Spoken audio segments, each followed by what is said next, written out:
Hey everyone, welcome to another deep dive. You know, I love these. And today we're going to be looking at the subtle art of conversational hypnosis. Specifically, we're diving deep into a technique that practitioners use called testing.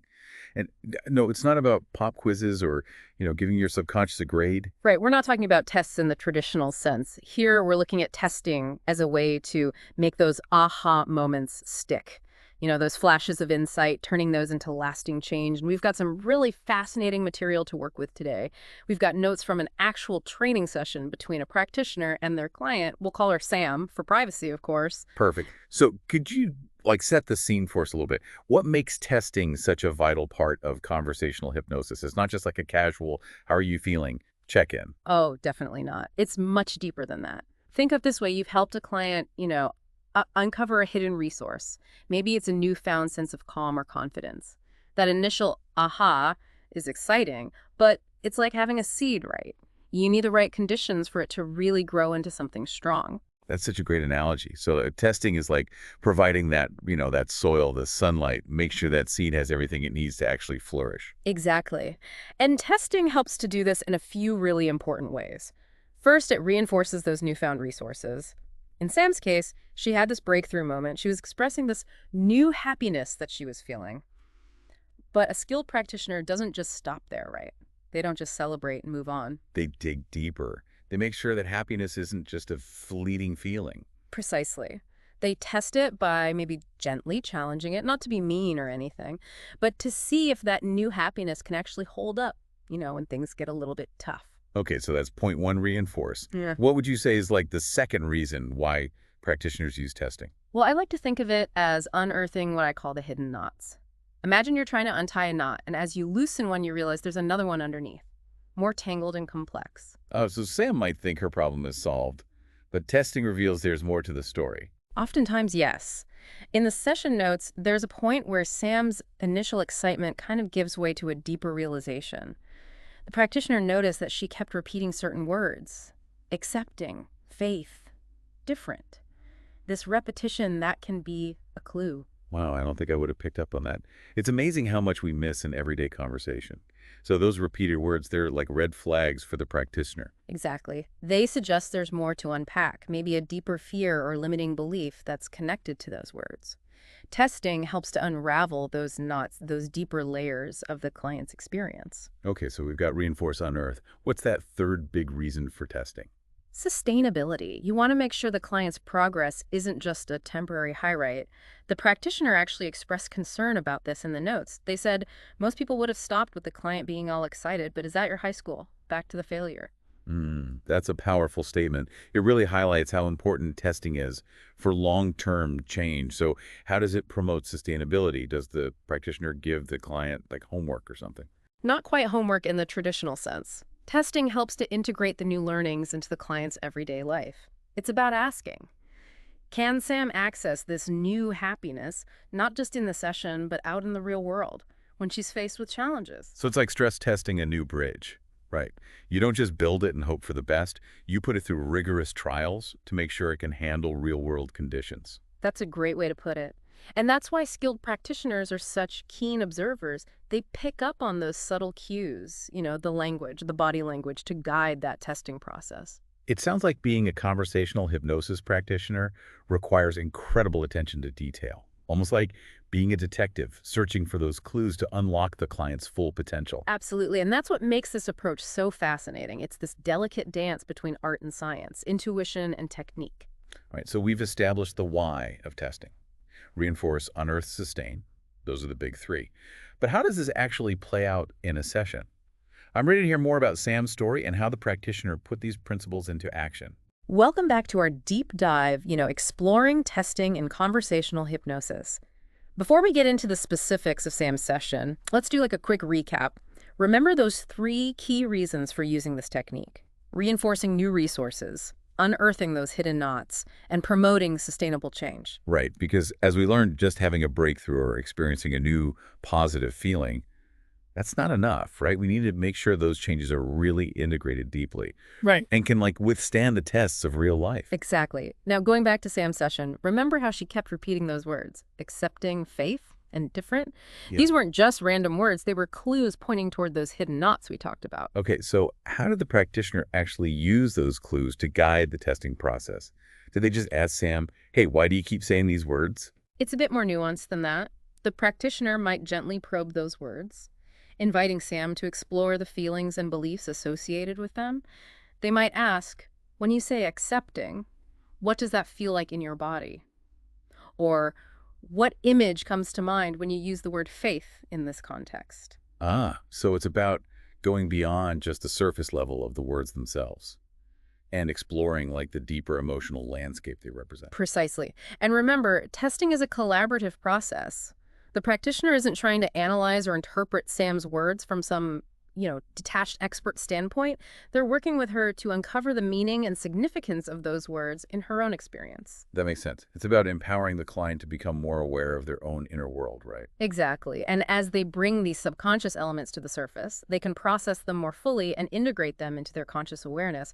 This is where real transformation starts to happen. So in Sam's case, did those repeated words lead to any significant breakthroughs? Did they reveal those hidden knots you mentioned? Well, if we look closely at the session notes, we see that the practitioner had a hunch that Sam's initial excitement about her newfound happiness might actually be masking a deeper fear of failure. Oh, so that new happiness might have been a bit fragile, built on shaky ground. Perhaps. And remember, one of the key goals of testing is to challenge those positive changes, to make sure they can withstand, the ups and downs of life. That makes sense. It's like building a house on a solid foundation, right? You don't want it to crumble at the first sign of a storm. Precisely. And that's where the practitioner's observation skills are really crucial. They need to be attuned to those subtle shifts in Sam's demeanor, her body language, her tone of voice. So it's not just about what Sam says, Yeah, but how she says it. Those nonverbal cues, they can be just as revealing, if not more so. absolutely. And it's through this careful observation that the practitioner can start to piece together the puzzle, connecting the dots between Sam's repeated words, her newfound happiness, and that potential underlying fear of failure. Okay, I'm hooked. What happened next? How did the practitioner address this potential fear of failure? Well, there are a few different techniques they could use, and we'll explore those in more detail in the next part of our deep dive. Okay, so we're back, and I'm really curious to learn more about how a practitioner actually tests those deeper layers we've been talking about. We left off with Sam's this new happiness that she was feeling, potentially masking a fear of failure. How do you, as a practitioner, carefully navigate that? Well, that's where the real artistry of conversational hypnosis comes in. It's all about finding that delicate balance between challenge and support. You want to test the strength of those positive changes without undermining the client's progress. So what kind of tools does a practitioner use in a situation like that? What does testing actually look like in practice? One really powerful technique is what we call future pacing. Imagine the practitioner saying something like, let's fast forward a few months. You encounter a situation that used to trigger those feelings of failure. How would this new happiness help you respond differently? Ah, so it's like a mental rehearsal, but with those new resources in place. Kind of like a video game, you get to practice a level before facing the real challenge. Exactly. And by guiding Sam through this imagined scenario, the practitioner can observe her reactions really closely. Does that new happiness hold strong, or does it start to waver? Do those old fears creep back in? I can see how that would be so revealing. It's like a safe space to test drive those new beliefs and see how they perform under pressure. Precisely. And let's say Sam does falter, those old doubts resurface. That's not a failure. It's valuable feedback. It signals to the practitioner that maybe more work needs to be done to strengthen those resources or address those underlying beliefs. Okay, so future pacing is one technique. What are some other ways that practitioners might approach testing? Metaphor is another really powerful tool. The practitioner might ask Sam, if this new happiness were a plant, what kind of plant would it be? What does it need to thrive? Ooh, I love that. Metaphors that can be so insightful. It's like speaking the language of the subconscious. Exactly. Sam's answer might reveal a lot about how she subconsciously views this new happiness. Does she see it as delicate, needing constant care? Or is it strong and resilient, able to withstand some harsh conditions? That's fascinating. And depending on her response, the practitioner can really tailor their approach, maybe offering suggestions for nurturing that metaphorical plant or helping it grow stronger roots. Right. It helps to make the process much more personalized and impactful for the client. Okay, so we've got future pacing metaphors.